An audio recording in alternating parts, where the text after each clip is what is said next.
Hey, thank y'all. Hey, my name is Joe Bryant, as Greg just said.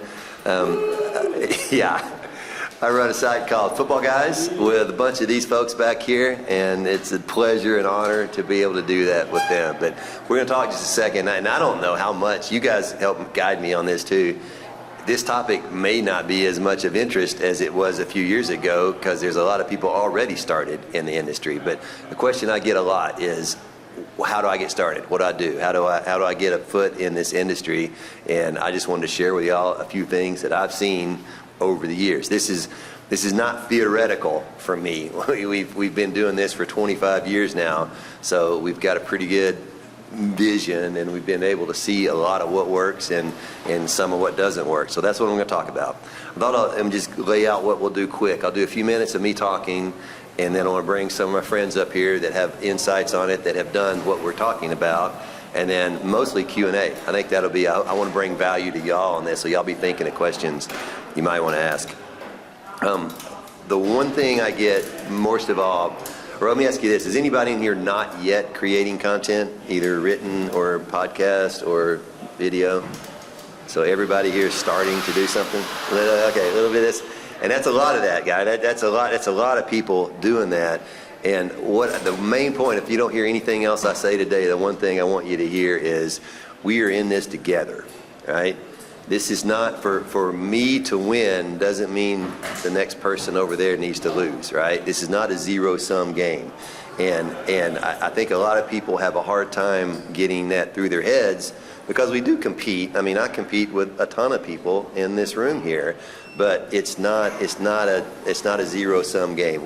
There's so many consumers out there looking for our product. There's no way we're going to get them all or get anything more than just a tiny sliver. So if you look at it from the point that we're in this together, it's friendly competition, even to the point of collaboration lots of times. That's just a much better way to view it. And I think that's a challenge for a lot of people. It was for me early on, and then it just sort of flipped with it. It's like, no, we're in this together.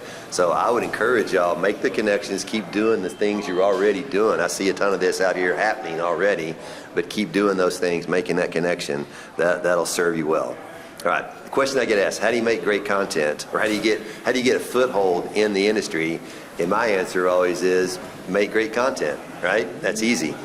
The challenge is it's not that easy, and the reality of it is, right now today, or for the last 10 years probably, we're living in the golden age of content creation, not just for fantasy sports, but for anything. I mean, when Greg and I were coming up, or 20 years before that, I mean, you had to have an uncle at ESPN or a friend at Sporting News or somebody that worked at the radio or the exact right degree from the exact right university to get in. That's no longer the case now. The differentiator today is talent. So if you can do the work, it doesn't matter what you look like, where you're from, any of that. It's like that's the differentiator. Your audience will tell you yes or no. It's a meritocracy for that kind of thing, and that the audience gets to decide. That's really up to you on how it works. So the good news is anybody can do it. The bad news is anybody can do it, which means there's a ton of people out there wanting to do it. The competition is more fierce than it's ever been. But again, if you look at that competition a little bit less like competition and think of it more as collaboration, that makes that a little bit easier. So just know there's no excuses. We have it. This is the golden opportunity. Our grandparents would look at us going, we're crazy to complain that we don't have opportunity in this because it's so abundant. So I think I can boil what I think great content is into two things, and basically what it means for you. And it's really two sides of the same coin. And this is a little bit, it's not deep, but it's not exactly obvious either. It's very much about you on one side. This is entirely about you. And when I said you are the differentiator, your talent and effort will differentiate it. You have to have self-awareness. So it's all about you, and you have to have self-awareness. And we'll talk about that in a second. The other side of that coin is it's not about you at all. It's 100% about that customer or that reader or listener. Does that make sense? So it's all about you and being self-aware, but it's not about you at all. And the customers and readers and listeners are there for what they can get out of it. not for what you can make yourself feel like. All right, self-awareness. Y'all's job as y'all are creating content, I think, is do a few things. You got to figure out what you're good at, what you like to do, and what can differentiate you from those zillions of other people, right? So what you're good at, what you like to do, and what makes you a little bit different. When you go back to the other part of the customer, where it's not about you, backtrack. When I say you have to figure out those three things, that's the self-awareness part. When you come back to where it's not about you, you have to answer this question of what problem are you solving? And that seems kind of weird, especially in some of our businesses, because it's a little bit hard to put your finger on exactly the problem.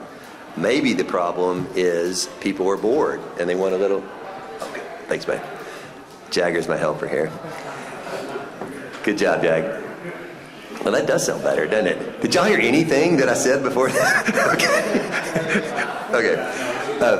But it being about the customer and about them, there's these football guys have tired of hearing me say it, but Donald Miller talks a lot about guides and heroes in a story.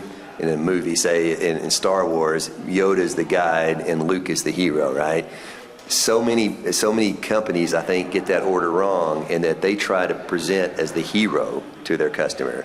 I don't think that's the way to do it. I think the way to gain traction and be effective is to be the guide and let your customer be the hero. Does that make sense?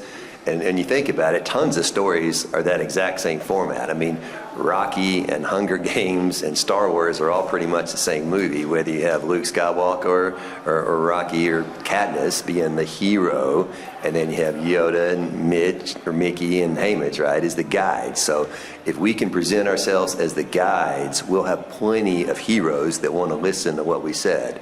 It's such a better model than trying to be the hero and put, whereas on our website, it doesn't need my face on it. It needs a customer's face. It needs our friend Casey's face holding the belt, because that's who the reader will identify with. But it's tough, but you have to think about those things, what you're good at, what you like to do, and then what problem you're solving. And hopefully at the intersection of those three, that's kind of a common Venn diagram you'll see, but here's good at, what you like to do, and what the world needs or what problem you're solving. Wherever that overlaps, that's your sweet spot. And that'll take a little bit of self-work. It's not always obvious what it is that you're good at. I mean, sometimes you really have to dive in a little bit. Okay, so that's homework number one. The second, let me hit some other points there that I think are important. It's really big to define what success is for you. If y'all are sitting here right now thinking, I want to be in the fantasy industry, or I'm already in the fantasy industry, I want to do more, I think it's really helpful to decide, what does success look like? And that's going to be different for every single one of us. Some of y'all may say, hey, I want to make this my life career. I want to do this at a big scale, for a long time in a giant audience. Lots of folks, way more folks, will have already a real job that is great and they enjoy and is financially great for them, and say success in fantasy sports for me is going to be 10 hours a week making a few $1,000s a year working on something over here. So you really do have to get a picture about what it is that defines success for you. I think too many people go into it unclear, and then they get into a couple of years and they've actually made pretty good progress, but they didn't really know where they were trying to go, and they get frustrated. So don't let that be you. Let me also say, success is not how many followers you have on Twitter, right? Don't get caught up in that game. Success is doing what you're doing and feeling good about doing it, and being content with where you're going, knowing you're making progress. Next thing, be yourself. If you're funny, be funny. If you're analytical, be analytical. If you're high energy, be that. If you're chill, be chill. It's such work to try to force into what you think the algorithm wants or what YouTube wants. Just be you. I mean, the two guys we're going to bring up, Jeff and Joey, they have very different personalities, and they both, though, lean into exactly who they are. They're dressed like who they are. I mean, and so it's, but that's just the right thing. And the other is tiring if you don't. I mean, and there'll be enough, I think it's wise to say make content for the audience that you want it to be for.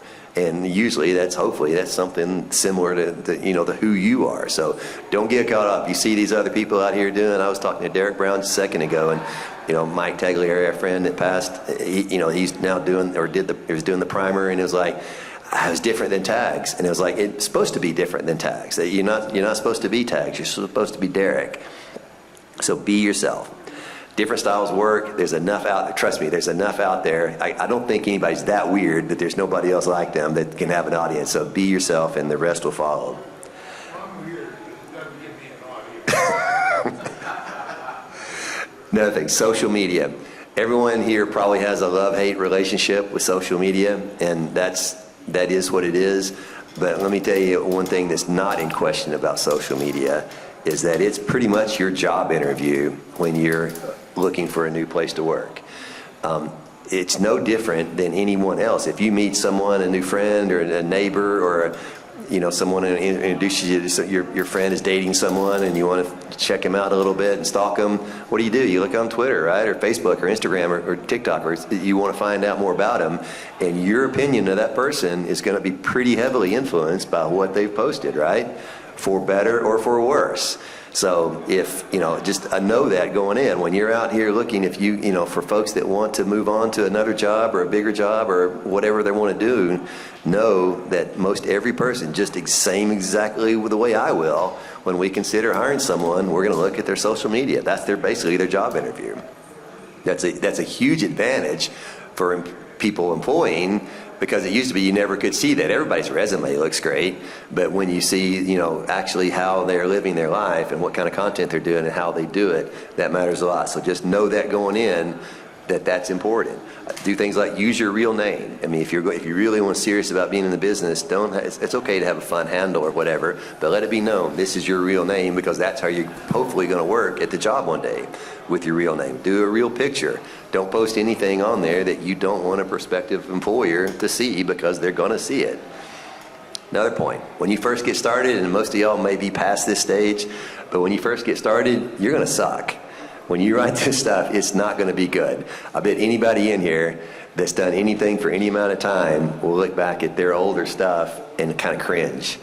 I do it, and that's just reality. The reality of that is, though, there's no way to get around that. Just accept it, do the reps, and that's partly why I say I tell people not to worry about their Twitter numbers, is you probably don't want a lot of people following you when you're getting started.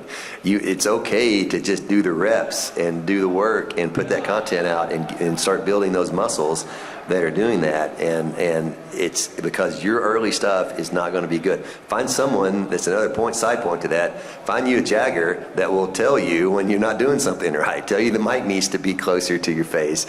Get somebody that and it's always praise and people that say that's great. Those are easy, right? We've all got those friends that are really, and those are great people to have in your life that praise and compliment and encourage. But you really need the people that'll tell you honest feedback of like what needs to be better, right?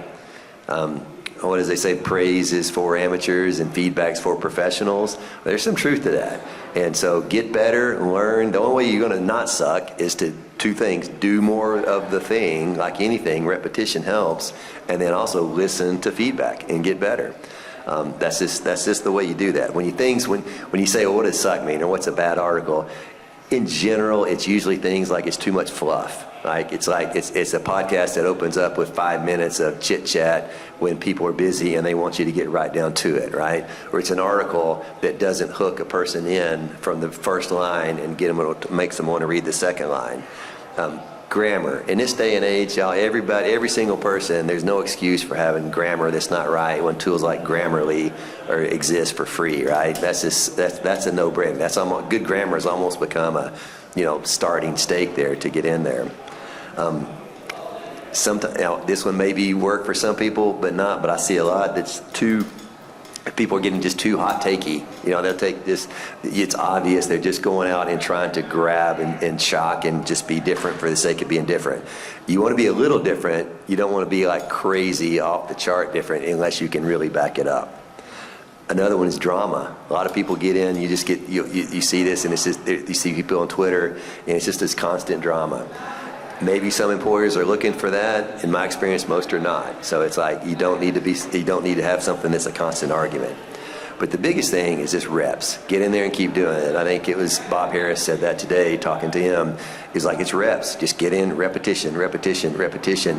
It's boring. It's not glamorous. Everyone thinks this is the coolest job in the world, y'all. You know that. The reality of it is there's a lot of reps and a lot of unglamorous grinding that just happens to be what you need to get better. Lots of people ask me about value. Should you work for free? Should you produce content for free? What can you demand? What you can do? I'll say that's a two-edged sword. If not everyone can afford to work for free, that's sort of a privileged position sometimes to be able to say everyone should work for free. Not everyone can afford that. If you can afford that, if that does work for you, that's probably a good way to start understanding that it's gaining you exposure. It's free as in dollars, but what you're gaining is the exposure. Now, at Football Guys, we're a little different, and we'll pay $25 an hour for virtually anything. I don't like having the free stuff. It just doesn't feel right to me to have something that we're going to make money from on our end and not pay the content creator for it. I'm aware that not every site is in that position. Some sites can't afford to pay that, and whatever. That's a weird argument, and it gets conflicting. I would just say understand your value, knowing what you can do, and kind of work on that compensation accordingly. If it's okay to work for free, understanding that you do have to get something in return. And I would say for y'all, if you go in and somebody's not paying you much or anything, be clear on what you are getting. Like, where is your article going to be promoted? How is it going to be featured on the website? What other things are you going to be getting out of this? Because that's just a big deal. And industry can be industry, and there are. I don't want to get into who does what, but some people will pay as little as they have to sometimes, and you don't need to. In my opinion, that's just not a great way to do it. But on your side of it, just know your value, and then always be looking towards what you might do with it down the road. I think, when I first started, I wrote everything for free. I was in a position where I could afford to do that, so I wrote everything for free with the compensation, effectively, of getting a foothold and some readers, and that's what worked for me. But don't undersell yourself too. To me, if I see a miss on that, it's people that go in too cheap. They're afraid to put a value on themselves, and don't do that. Your work, again, if you have good friends, you have good feedback, they'll guide you too. And they'll say, hey, this is worth it, and I understand it, and when it's worth it, don't be shy about asking what you're worth. Don't ever apologize for asking for fair value for what your work is worth. Does that make sense? All right. The other one I said in the low drama, I guess I had that in there twice. I must really think that. But I always say the best people, the best team members, and I think we've got the best team in the industry with these folks here. They're just no drama. This is hard enough to do, to run a site and to do the content we do, especially in August in the heat of the time and all. It's a challenge already. What I don't need is any more unforced errors by just drama that's drummed up over something that doesn't even matter. So be the kind of person, like I'm looking at Joey right here. Joey's the guy, when I say something, I say, I need this. He's like, I got you. Like, that's it. I say, so for me, what he's done for me is I've got this big problem that I'm trying to deal with, and Joey gets a hold of it, and it's off my plate, and I know it's handled. So be those kind of people for the people you're working with and working for, and that's how you create value in the organization, right? Makes total sense. Everyone understands that, but I see too many times that doesn't always play out that way. So be a help to the people you're working with. The second to last one here is be part of a community. That's good. This is, our friend Rachel here is crushing it. Unwind. Y'all give it up for Rachel here. She's killing it.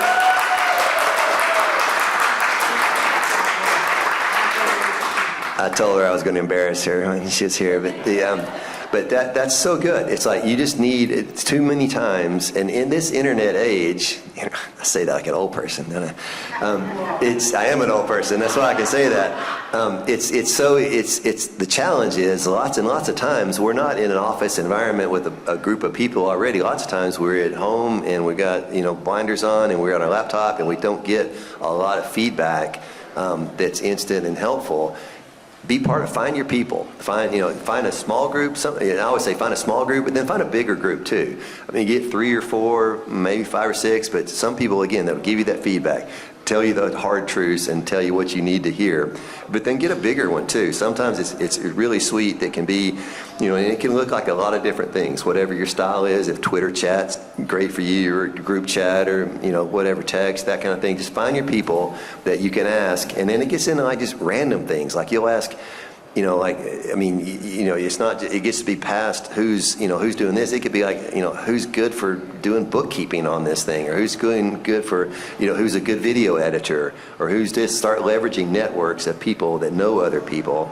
That's invaluable. But invest in that. In a lot of communities, it's like any other community. You'll get out of it what you put into it. If you're the person that's reaching out and helping those in your community, it'll be much easier when you need something and you need something back. So be part of that community. And then the last one I'll say is just find someone realistic to follow.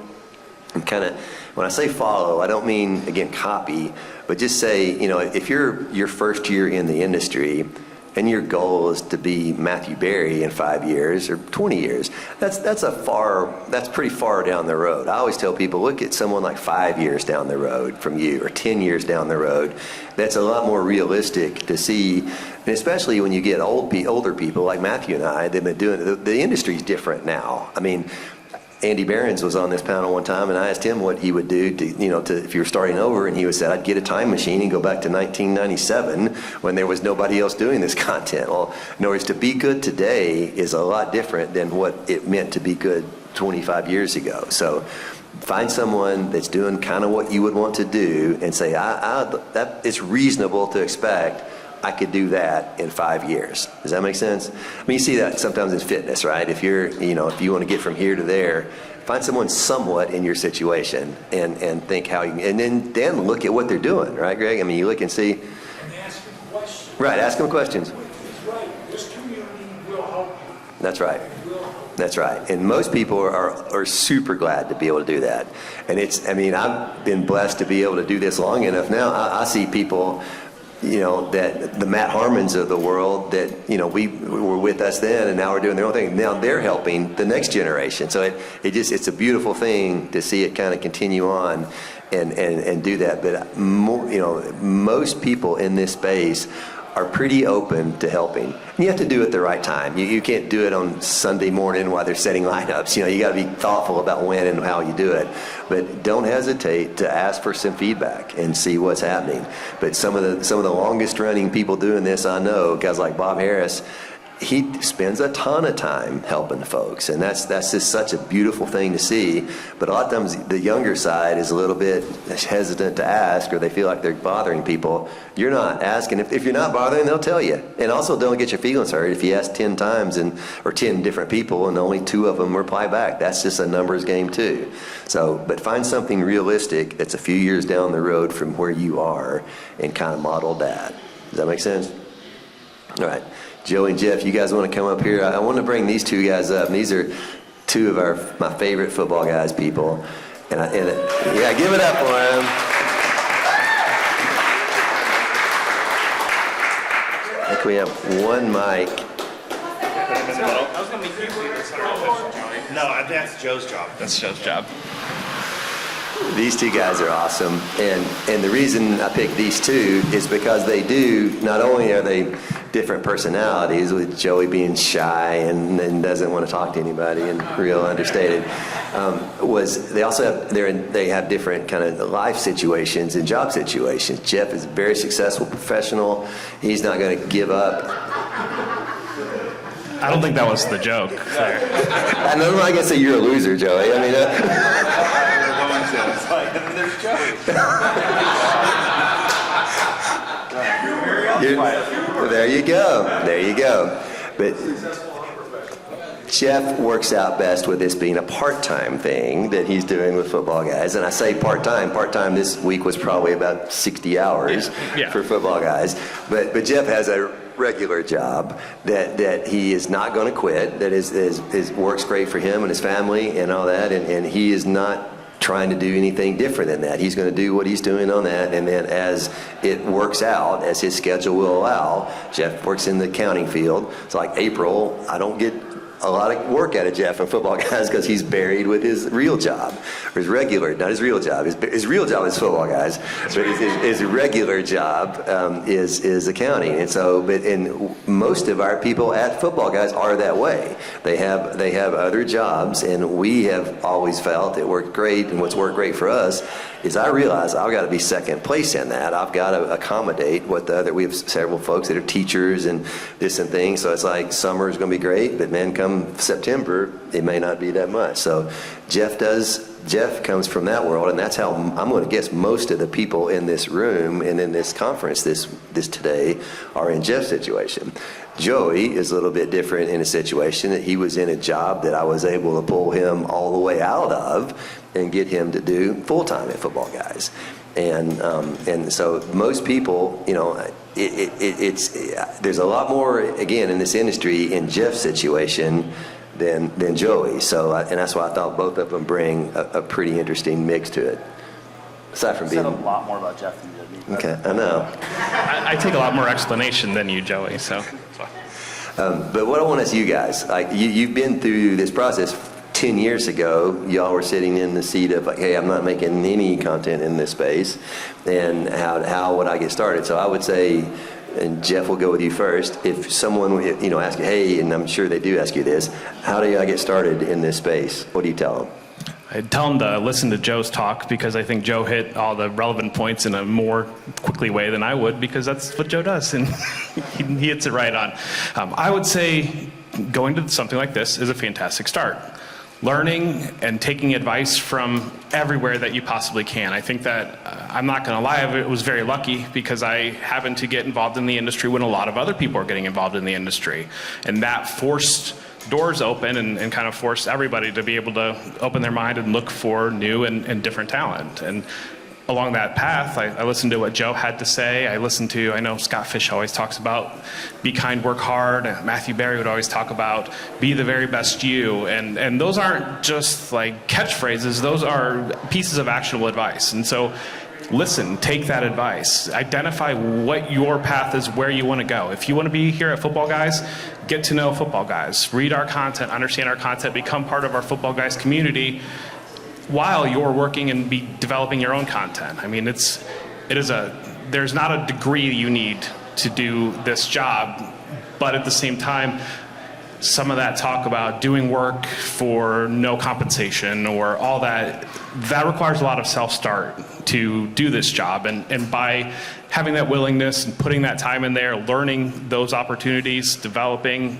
building a consistent skill set, consistent rapport, understand, and that creates the opportunity. That creates luck. Luck is just effort and time being in the right place, but allowing yourself to be in that position to create opportunity for that. I know you're dying to talk. Oh my God, I was just waiting for the microphone. No.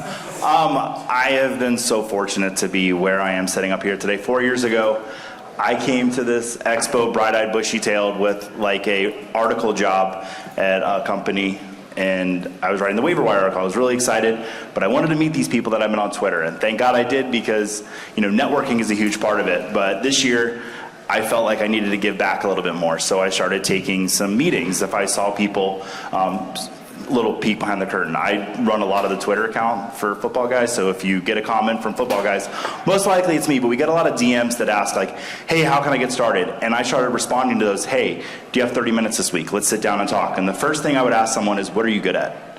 Like in your day-to-day job, what are you good at? Okay, are you a graphics person?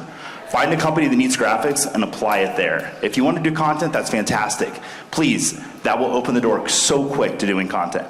If you can bring a company a skill set that you already know how to do and apply it to fantasy, you will become so valuable to a company, and that will lead you to do content as well. So that is like my default answer to that question. And what's Will's last name? I hate that Just got a job with Fantasy Pros and IBT Media, just from taking his skill set with graphics and bringing that to them with value. And he's going to be doing content for them this upcoming season. And I'm not taking credit for, I mean, he did all the work.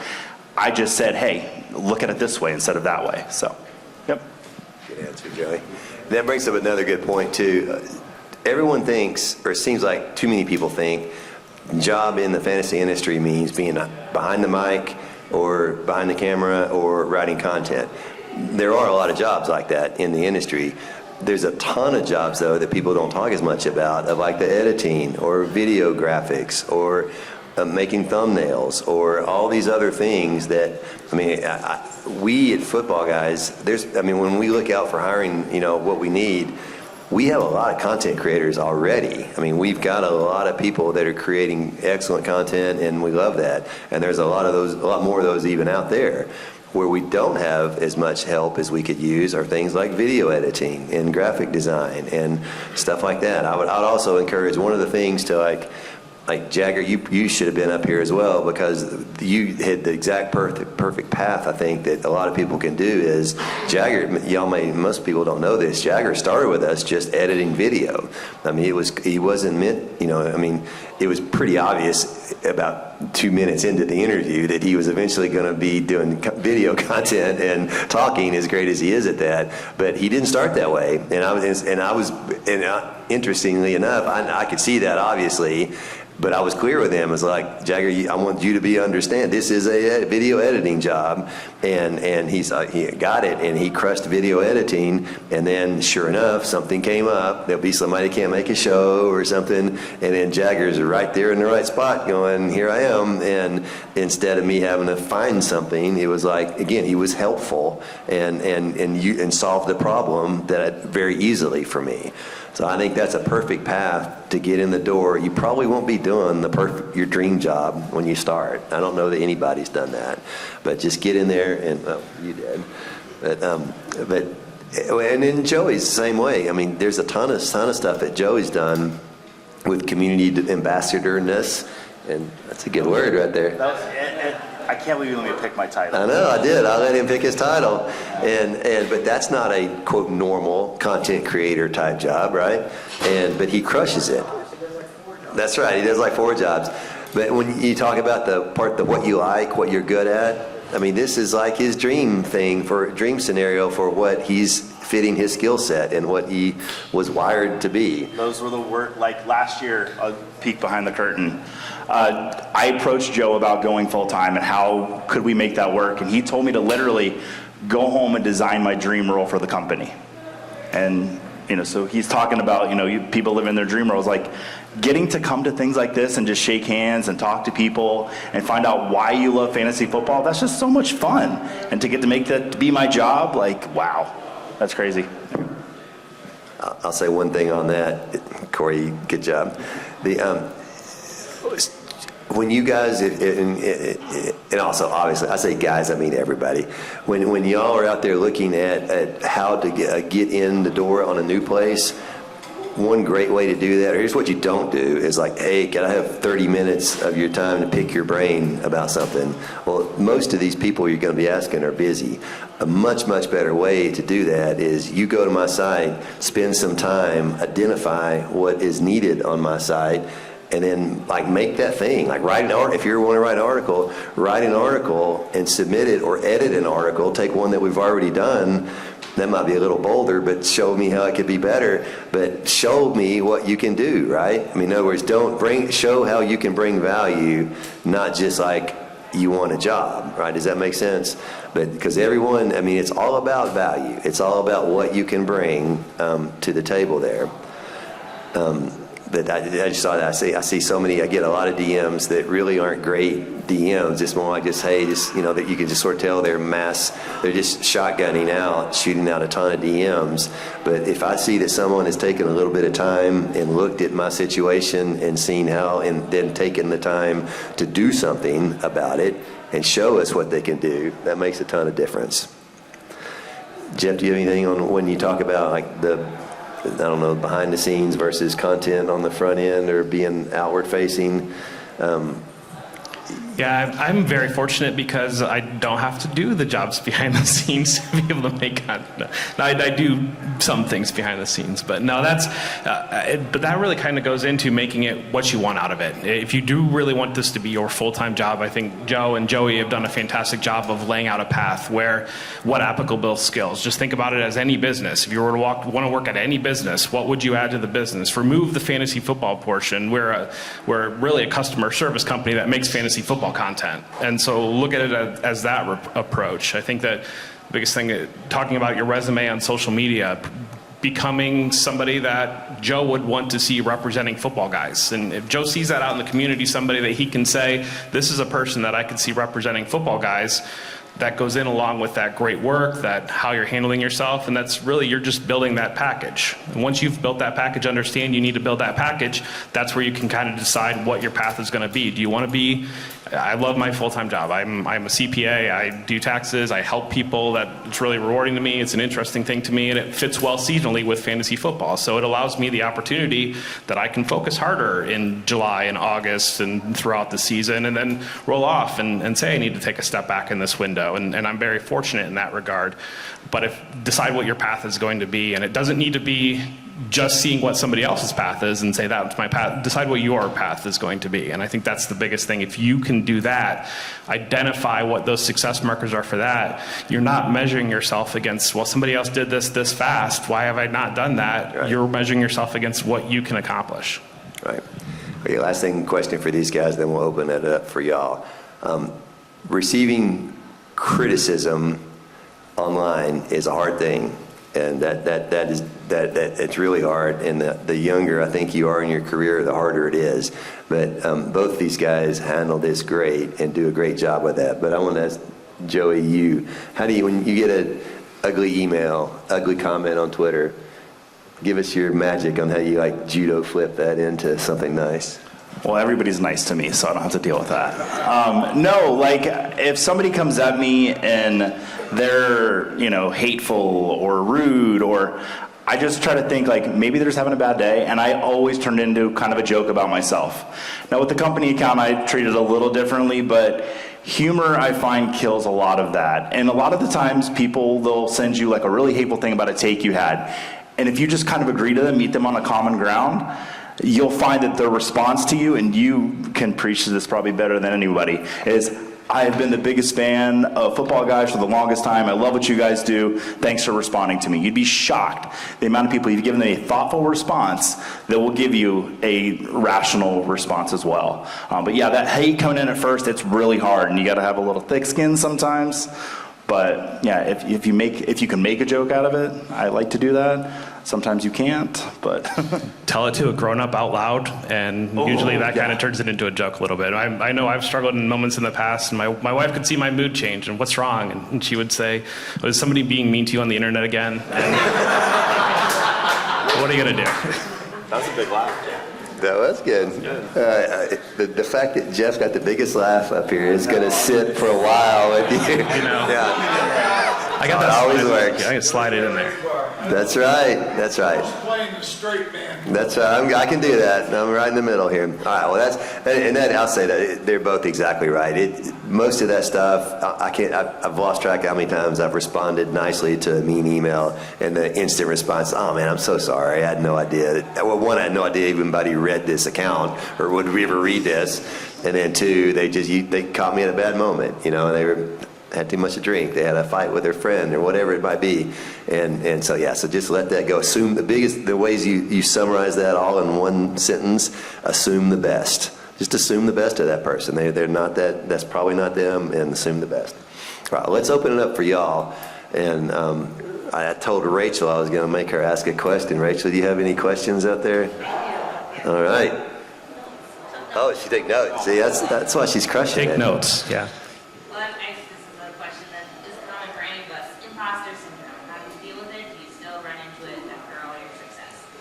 Question is imposter syndrome. Do you still worry about it if you're really the person you are, if you're really what you're saying? I'll say this, 25 years into this, I still have that. And so it's not going to go away. You just have to judge it or accept it that that's always going to be a thing, and just do the work. And you are here for a reason. You've put it. Look back on how you got here, and you're here for a reason. I think it's really normal, and it's actually good to have. I think it keeps you level. I think if you walk around, you're like, yeah, I need to be here. Maybe you need to reevaluate some stuff. Like just before we came on stage, I'm like, why the heck is Joe bringing me, of all the people at the company, up there? So I was dealing with imposter syndrome before I even walked up here. And now I get up here, I know exactly why I'm here, but no.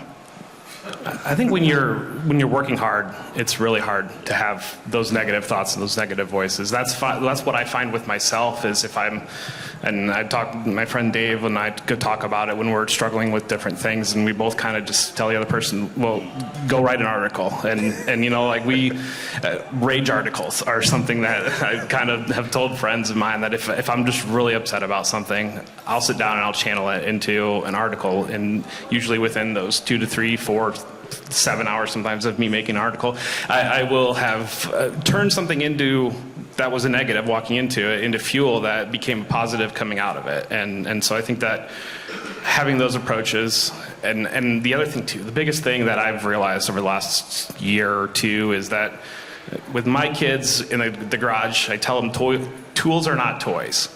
Twitter is a tool. Twitter is not a toy. And so when you learn to use Twitter as a tool to get the information you need, to make the connections that you need, instead of allowing it to be treated like a toy, that's something that takes up your time and sends your brain to wherever it might get sent, you're taking control in a relationship instead of allowing things to happen to you that comes in. So kind of that's my approach there. It does get easier, Rachel, the more you do it. I will say that. It's like middle school. When you're in middle school and someone tells you you're a dummy, wow, the only people that haven't told me I'm not a dummy are my parents maybe, and like maybe I am. When you get, an adult, you've got a pretty good track record of not being a dummy over here. And so when you have that one person, you're like, no, I'm not. It helps with more successes. Okay, I've known Joe for a long time. One of the things I love about your site, and always have, are the forums. Now, I know you use social media to background check. If somebody wants to write with you, do you check the forums and see how they interact with people in the forums? Because everybody's got some trolls, and how you respond to the trolls will give you an idea of how they're going to respond if you hire them. How important is that? It's super important, Greg. Yeah, that's really important. In fact, early on, pre-Twitter, that was how almost all of our staff came to be staff. Like we found them from our forums. And yeah, so that's a big deal. Because you can just tell some people are naturally helpers. They want to share. They legit want, or they either have the knowledge and they're good with sharing it. They're naturally good teachers. They're naturally good at that. Some people just want to talk about how they're right all the time. Well, that's not who we want as a staffer. So yeah, that's actually, I think, the best way to judge how someone's going to be. Hey, Dory. Joey and Jeff, how important is it to get involved with a community of people who have similar passions, similar goals, to kind of boost you up to get further in where you are now? Oh, it's paramount. It's a huge part. I'll shout out, I don't really want to do it, but Dave, I would not be here if it wasn't for Dave Kluge. I really would not, because one of the great things about this industry is you will meet people that have the same passion as you, but are driven as well. And to grab those people by the back of the collar, Rachel, I'm looking at you, grab those people by the back of the collar and bring them along with you to help you succeed is so important. So networking is a big part of that, but you really do kind of gravitate towards the passionate people. And in my case, I've been very fortunate they're good people. And that's another part too, just be a good person. Seriously, be good. Be good people. I would also say I would not be here without Dave, so I'll echo that sentiment as well. But I think that kind of speaks to Joey's the community ambassador here, and Joey does a great job ambassadoring all levels of community. And I've been fortunate to be in a very close friend group with Joey and Dave and Corey and Jagger, and that means a lot to me to have that opportunity. But it also makes all of us better, and it gives us all somewhere that we can go. And so building those networks and building that. I think it's one of the things Joe's talked about, creating a group or building a group of people and make it less, I want to be in that group, and more, this is my group. Like, find your people and work together and recognize other people that are at the similar level of where you're trying to go and develop those relationships. And you're always going to have somebody, like Joe talked about, that will hold you accountable, that will be supportive, that will help out. And the other thing too is like finding those people, like for them to be honest with you. Like I've had Dave tell me like when I suck. Jaggers told me when I suck. They do tell me when I'm doing good too, and luckily I do good, a good amount. But knowing that you have that relationship with people in the community, that you've built that team to be able to be like, Joey, listen, pull it back, that we can do that. That's really important too to help you grow. Yes, sir.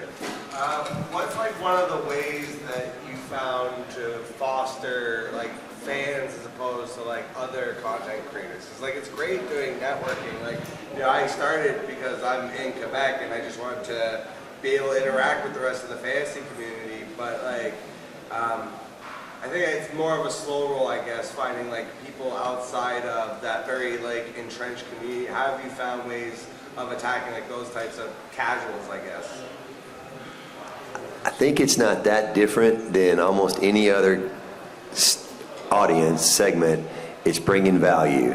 Like if you can bring value to that person, and most people, it sounds selfish, and maybe it is, I guess, but most human nature is you're interested mainly in yourself first, or your survival and thriving and that kind of stuff. Maybe it's just happiness and entertainment, but if you find someone that is constantly, you say, man, every time I interact with that person, I feel like I get a little something, right? I need, as opposed to either neutral, or maybe sometimes you feel negative even enter with that person. But a lot of times it's just bringing value. And maybe it's a little bit of a content, maybe it's a little bit of a comment that's maybe it's just encouragement. It might be more actually answering a question though in a positive way. They say you're in a discussion about two players, and you add some insight into it that's not condescending, it's not argumentative, but they walk out and they go, man, I'm glad. You want that person thinking, I'm glad I read that.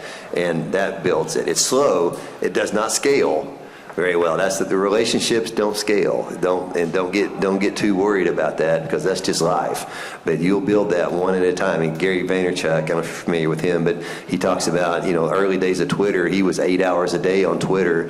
His area was like wine content stuff with and he would like just be answering questions, DMing, talking up. Engagement's right, Tip.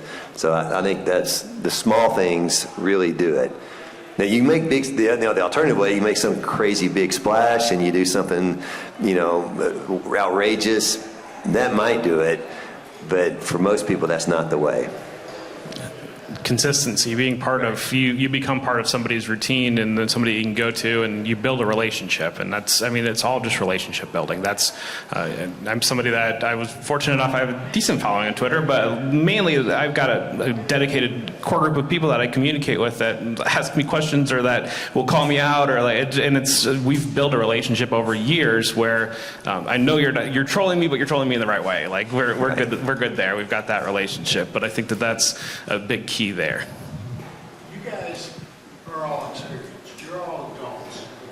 You have one of the best young fantasy minds on your staff in Hutchinson Brown. How do you nurture a young talent like that?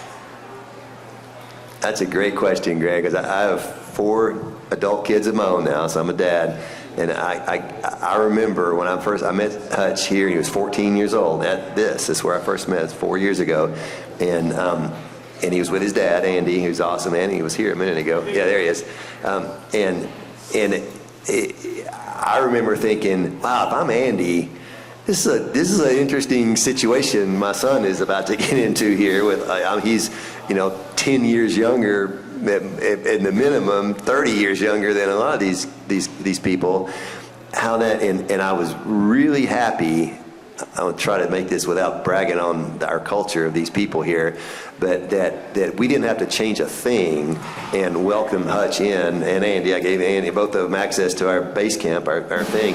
It wasn't like, oh, we got to hide the joke section now of base camp, or we got to hope he doesn't find this other thing. It was like, come on in, and I don't know that I ever envisioned a 14-year-old coming to work for us, but the idea that that was just how we set it from the start, and so I don't know if that makes sense, but that was like we had a culture that was built already in place to nurture without really having to think about it. And did some of your experienced people, like yourself, take a little extra time to mentor?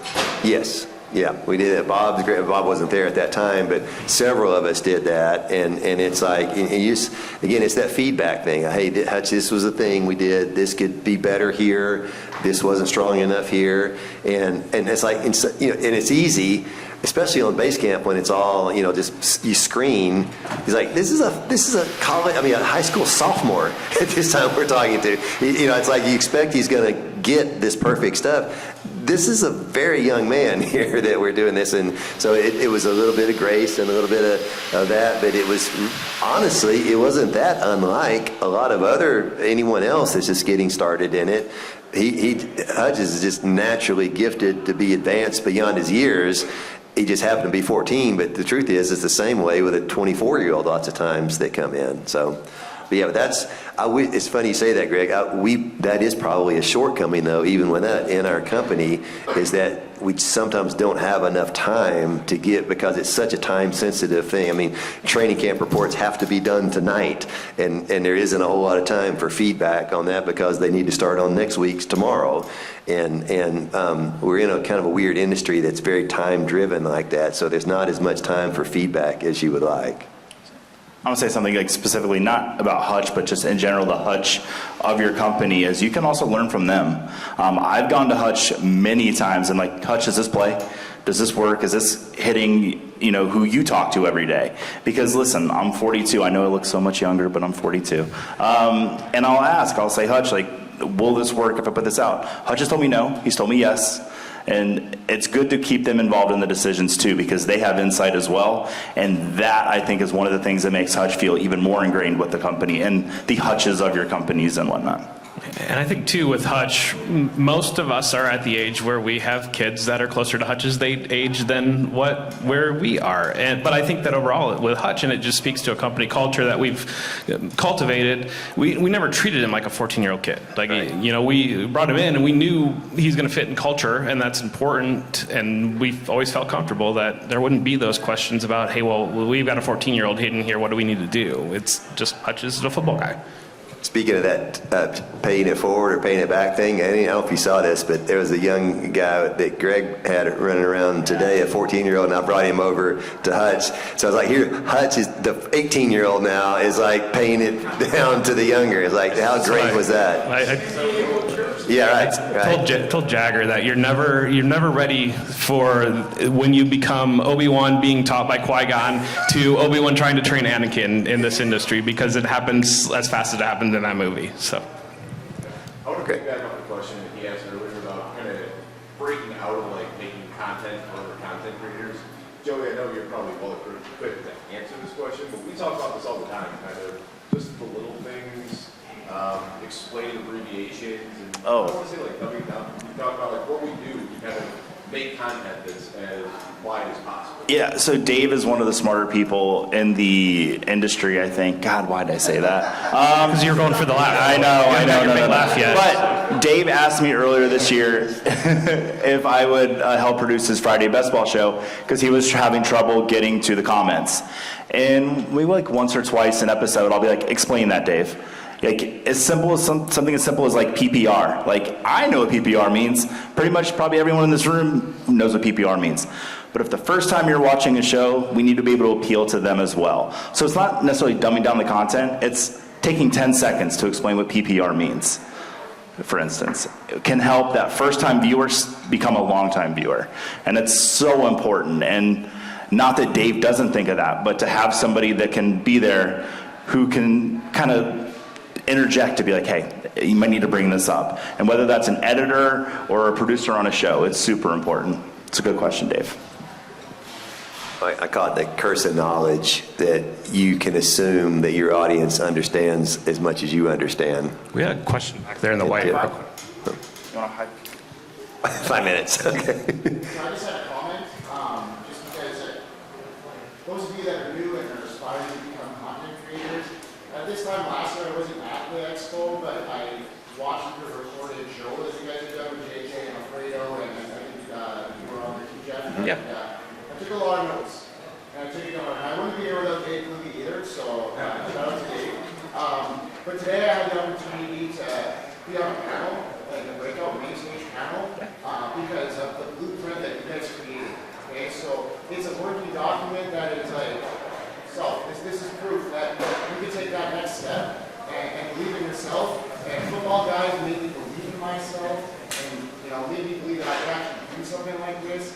And there's people like Dave who I was part of his league, and he's like a brother to me. He's on my show, and it's just like that's what this community is about. And this company is, the staple of that, and just wanted to commend you.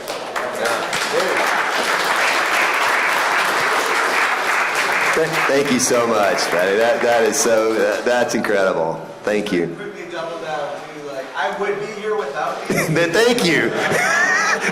We found one. We had to find one. I wouldn't be here without Joe and Bob. Joe and Bob, these are their. Yeah, you're kind, Betty. You're kind. If I could real quick, Yeah, Tim. talk about the support that you guys get from not only the fantasy community, but within your company and your community. Can you talk a little bit about the support you get from home? Because I feel like that is James State with me when I was because you guys have all talked about family when you're up here. And if you could just for a minute, like 30 seconds, like just talk about the support you get at home, because if you don't have support, I came from a situation where I did not have support before, and I have full-on support right now, and that has boosted my confidence. And I just wanted to you guys can talk about it. You're exactly on it, Tim. It's my literal unfair advantage I feel like I have over a lot of things, and I've been unbelievably blessed to be married to my best friend for 35 years, and all these staffers love her way more than me. I'm way number 2 in our company, and she runs the office and book counting part of our company. But yeah, that's a huge deal. Pam one, too. I don't want to talk too much about my wife because I seriously will cry, and nobody wants to see that right now. No, my wife is why I'm here right now. She's watching the kids. It's so important. She gives me the time to be able to do this. I need to give her so much more time to do the things she wants to do. Without the support system we have at home, it's impossible for any of us to be up here. And she does not play a lick of fantasy football, but she will sit there and listen to me talk about everything I did the day. And I used to do some video content, and she was my harshest critic. If I got her to laugh, I know I hit something good. And having those people to give you honest feedback, sometimes you get that at home. And but I think to answer your question truthfully, without my wife, there's no way I'm here. Yeah. Same. 110%. I have so fortunate to, my wife is just a rock. And so many of the conversations I've had with Joe keeps talking about boundaries and priorities, and it's an important thing to remember.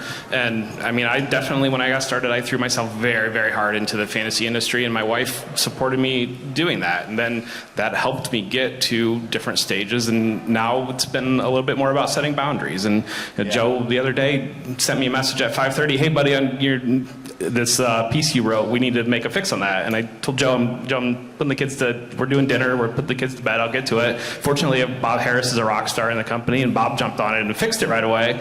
But just to have Joe, somebody that is understanding on all sides, is really part of that home support too. Somebody who understands it and gets it and has realistic expectations. All right, we'll close on that one. And I'll say the last thing on that, I'll say, Tip, not everyone is lucky enough to have a great situation.